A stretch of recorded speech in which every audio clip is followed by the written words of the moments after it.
Ahead on 12 News, a Brooklyn Park school's energy boost. Could it be a recipe for classroom success? Then, getting out the vote, but see why youth aren't necessarily swayed by the upcoming presidential election. But first, I miss my husband more now than I've ever missed him. an overdue honor for a Robbinsdale firefighter. 12 News starts right now. He died in the line of duty, and soon there will be a new place to honor his sacrifice. Thanks for joining us. I'm Alexandra Renslow. And I'm Mike Johnson. Tom Hollingsworth died while fighting a house fire in Robbinsdale on January 17, 1984. His family tells our Renee Bonneau a statewide memorial to all fallen firefighters is long overdue. He was an awesome husband and an awesome father. 28 years ago, Kim Hollingsworth lost the love of her life, a man she says would have risked anything for his family and his community. Tom took his air mask off to share with his two coworkers that had lost their air and had gone down. So he literally saved their life. They got them out, and they couldn't get Tom out in time. This is actually my dad's tag from his locker. Brandon Hollingsworth was 4 years old when he lost his dad. 4 years ago, he followed in Tom's footsteps and is now a firefighter for Brooklyn Park. That's my biggest goal, is to keep his legacy going and, create my own. And this is the award of valor. Over the years, local law enforcement and the tight-knit local firefighter community have honored Tom's sacrifice. But this weekend, he and other firefighters who served and died will receive a tribute Kim says is long overdue. Sunday, Thomas Hollingsworth's family members from all over the country will join thousands in dedicating a new fallen firefighter memorial at the state capitol. This is a place where we can go as a family and other people can recognize the service that these people put in and the time they put in. And every time they go out the door, their life is on the line.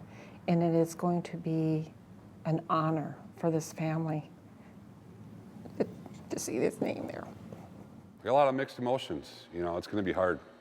It's going to be really hard, especially to watch my mom. After all these years, the pain hasn't gone away. I miss my husband more now than I've ever missed him. And neither has the pride Tom's family feels for what he did. They say having his name out there for all to see will make sure no one will ever forget. He's a hero to me, to the community, and to his sons and family. Robbinsdale donated $850 to the memorial in honor of Tom Hollingsworth. In other news, a Maple Grove home became the center of a gun and drug raid. The Hennepin County Violent Offender Task Force and Maple Grove Police executed a search at a home in the 9000 block of Kirkwood Lane North. Authorities arrested 2 suspects and confiscated drugs and a total of 46 firearms. The 2 suspects arrested were the homeowner, 50-year-old Ted Otis, and another person who lived there, 30-year-old Bo Nicholson. Otis admitted that he used and sold meth from his home. Nicholson, meanwhile, has a lengthy criminal history and was prohibited from possessing a firearm. Brooklyn Park is taking extra steps to help local soldiers. This weekend, it will officially become a Beyond the Yellow Ribbon city. Organizers say the idea is to offer help when soldiers come home and when they're called to duty. The proclamation recognizes the efforts of community leaders to meet the needs of service members and their families. I had people there to really just step up and help me take care of my children, support me emotionally through the process, be there to help me and my family. We had everyone, we had people coming to visit us for a meal. I had people helping me shuttle my kids back and forth. We had yard help, we had handyman help. Brooklyn Park has worked more than a year on its plan. The governor will make the proclamation Sunday at the Brooklyn Park Armory. Design work will soon begin on a new library in Brooklyn Park. The proposed library is more than double the size of the current one. And here's how it would compare to 2 libraries recently built in the Northwest Metro. The new Plymouth Library cost $10 million and has 30,000 square feet. The new Maple Grove Library cost $29 million and has 40,000 square feet. The proposed Brooklyn Park Library would cost more than $23 million with between 35 and 40,000 square feet. Construction of the Brooklyn Park Library is expected to begin in 2014. As volunteers work to register voters, some surveys are predicting a decline in young voters this year. The League of Women Voters is busy signing up Armstrong high school students this week who are 18 or will turn 18 by Election Day. But a Gallup poll finds only 58% of young registered voters say they will definitely vote. That's 20 points lower than the last presidential election. And some of the students we talked with question the numbers, but others can understand why. How politicians speak publicly about the opposite politician, and how there's just like a lot of like mudslinging at each other, and how they just put each other down, and I think it's kind of discouraging kids to vote. A lot of my friends want to vote who are 18 and who will be 18 by the time election comes around, and I'm really excited to vote, so I don't know if it's completely accurate.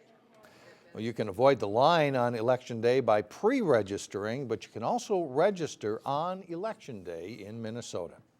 Well, coming up, a way to improve academic achievement that doesn't necessarily involve the classroom. Let's see what a Brooklyn Park school is doing to give kids a brain boost. And later in sports, we'll preview Wayzata's big conference football opener against rival Minnetonka. But first, a check of your AccuWeather forecast. It's no secret that childhood obesity rates have reached epidemic proportions. It's a battle that area schools are fighting too, and today one Brooklyn Park Elementary got a big boost. From the cafeteria to the dinner table, what kids eat has become a big deal. My mom and dad have always tried to have me eat my vegetables and not have like a lot of junk food. We have the monkey bars here. We have like the twisty ones. Brittany Olivares gets the message at home and at her Parkbrook Elementary School, where promoting health and fitness This is like pull-ups, but you're like laying down. goes hand in hand with achieving in reading and math. Being physically fit, being active can help them academically. I think kids want to do well, and we need to teach them what are the skills they need to do well. From a salad bar entree in the cafeteria to an after-school boot camp, getting kids ready to run a 5K. But most of the time we run for 30 minutes straight. And we just exercise and get ready, and we talk about goal setting. This school is focused on fitness, and they're getting results. But I'd also like to now call on the Parkbrook Elementary School for their award. One of 10 schools selected for a $10,000 grant from Allina Health, Parkbrook now has the opportunity to engage and reach even more kids. Kids are not getting as much activity as they need to receive. They're spending much more time in front of the television or other screens. They're not eating as many fruits and vegetables, and so we really need to push on improving that. Exposure to new things can become the basis of a habit. At first I didn't like vegetables. I didn't used to like vegetables. In like 3rd grade, I started tasting it and it was okay. So I started eating it. At this school, they're working on a recipe that seems to be doing the trick.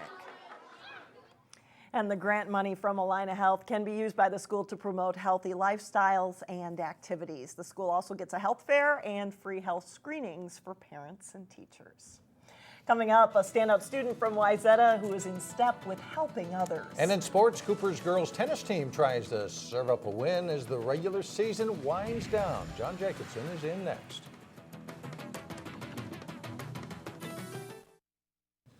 Time now for football to get really serious, I guess. It's on to the conference games. Big game for Wayzata next few weeks. It starts on Friday night and against one of their big rivals. Now the real fun begins. The Wayzata football team is off to a 3-0 start after a bye last Friday. And this week starts a stretch of 4 consecutive late conference games for the second-ranked Trojans. And it starts Friday with a tough road test against perhaps their biggest rival, Minnetonka. The Trojans have allowed a total of 20 points in wins over Jefferson, Eastview, and Armstrong. It's been a strong start, as expected. I'd say that our team has definitely lived up to what we've expected. Our defense has been playing lights out. I mean, basically shutouts for our starting defense. That's fantastic, and that's what we love to see in our offense. I think we've been rolling, and we haven't come across any huge struggles that we've noticed, but there's always definitely room to improve. Well, the Trojans have had the upper hand in recent seasons, winning 7 of the past 8 against Minnetonka. They look for a physical battle with their longtime rival. The Wayzata guys haven't focused much on the Bay Bell Trophy the teams played for during the week, just yet. I haven't pulled out the Bay Bell, but the players know where it is. It's in our trophy case, and yeah, it's nice to have that in its rightful home, but it's not something that we can count on having, you know, maybe after Friday. We'll have to go out and earn it. I mean, we got to be physical. They got big running backs. I heard Malcolm's coming back, so we're excited to see him. Excited to get challenged, and they got quarterbacks. They got big offensive linemen, and as wise as defense, we're always small, so it's gonna be a challenge.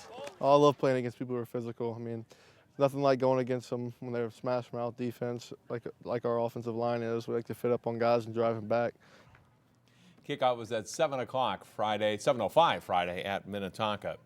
Despite a loss to Mounds View Tuesday, it's been a pretty good season so far for the Maple Grove volleyball team. The Crimson enters Thursday's match against Andover with a 9-4 record. They are 3-2 in Northwest Suburban Conference matches. Players weren't sure what to expect when the season started, so it's been a good start. A lot of it has to do with the girls. I think at this point in the season, they trust each other, so they play better together. Hopefully they can keep that up, because it is fun to watch. I'm really happy because we've been working well together and doing better at finishing than we have in the past years. And it's been a really fun experience to be with all these girls this year. There are a lot of quality teams in the Northwest Suburban that have talent levels similar to the Crimson. While a conference title may be out of reach, the players have some goals. Because we know this is a really hard conference, one of the hardest. So we're trying to place probably in the top third or the top half in our conference. I think that's a big goal that we set at the beginning of the year. We're looking to place in the middle to upper half of our conference this year, and I think that's definitely an attainable goal. We're planning right as we've planned to do, so that's really encouraging, and I think we're gonna meet our goal. So. After Thursday's match at Andover, Maple Grove plays at Armstrong next Tuesday. Cooper's girls tennis team is looking to build a little momentum at the end of the regular season. The Hawks hosting Minneapolis South in a non-conference match. Cooper's 7th grader Lainey Axel in the near court at #1 singles. Her forehand sets up a backhand winner as Axel beats Bella Larson 6-1, 6-1 for her 10th win this season. Second singles, and Cooper's Erica Salas in the far court against Kelly Winchell. Second backhand down the line for Salas, nets her the point. Winchell can't get the return in play, and Salas wins 7-5, 6-1. To #1 doubles play. Kirsten White serving for Cooper. And then she'll go outside, down the line for the point. White and Katie Filesticker win the match over Alex Pythian and Molly Wicks 6-1, 6-3. Sarah Tinklenberg serves, and partner Amanda Nyquist puts the volley up the middle here. Cooper takes this #2 doubles match and they're away to a 6-1 team win. Park Center Armstrong football, our live football game Friday afternoon at 5. We'll have a live report from that game during the 4 o'clock news tomorrow. All right, thanks a lot, John. In local vote 2012, a state senator is seeking her 5th term in the Senate in a race against a former Golden Valley mayor. State Senator Ann Rest and Blair Tremere are running for Senate District 45.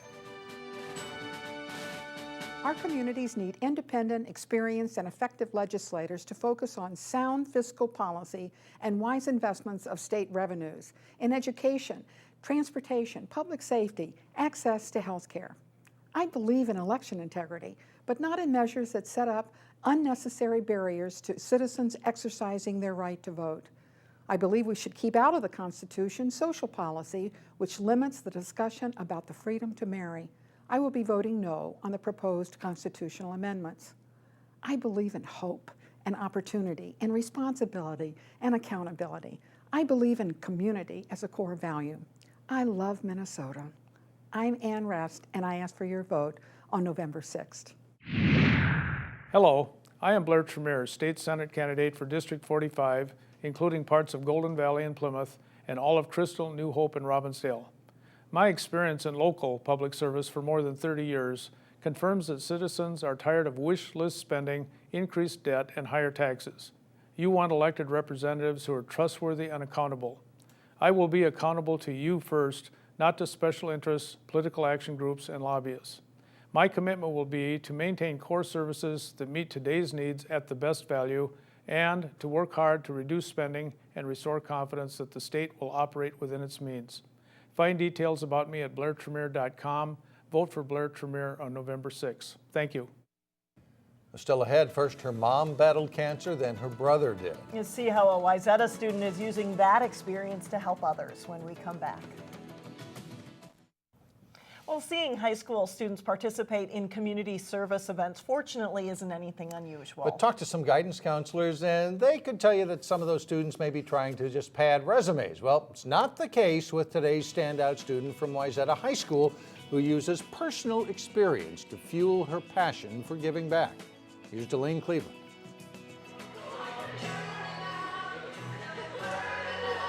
It's Laura Isdahl's senior year at Wayzata High School, and what better time to take a co-ed social dance class to learn how to strut your stuff. Yet while Laura enjoys dancing just as much as the rest of her classmates, take a look at her Relay for Life t-shirt, and that shows where her true passion lies. I got involved in Relay for Life 2 years ago now, just as on the regular committee. And then last year I became one of the 2 co-chairs of the event. She dropped the phone and burst into tears. She put together a video both to tell her story and promote the 3rd annual event, which took place this past June. Thanks to her efforts, the Wayzata Plymouth Relay for Life helped raise about $30,000 for the American Cancer Society. I got involved because, well, a lot of people in my life have been affected by cancer, and my mom was several years ago, and then my brother was diagnosed with cancer too. Today, her mom and brother are both cancer-free, but Laura's hard work and dedication is just one reason why Wayzata High School officials nominated the standout student. It's really impressed me with being able to take on leadership, has really balanced demands socially and academically, as well as being extra involved in so many school activities. Laura's passion shines bright in community service projects through her school's volunteer program. She's so responsible, and it's her unending enthusiasm, and she can